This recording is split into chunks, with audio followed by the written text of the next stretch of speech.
Be informed. Be alert. The information you need to know about COVID-19 vaccine.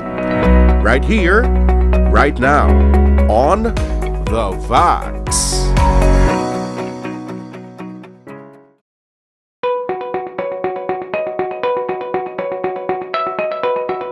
The government, as recommended also by the WHO, listed these different populations who needs to be prioritized. No, so amo na mga frontline, no, the health, the medical and non-medical group na ara gid exposed because they are directly, exposed to the disease, no?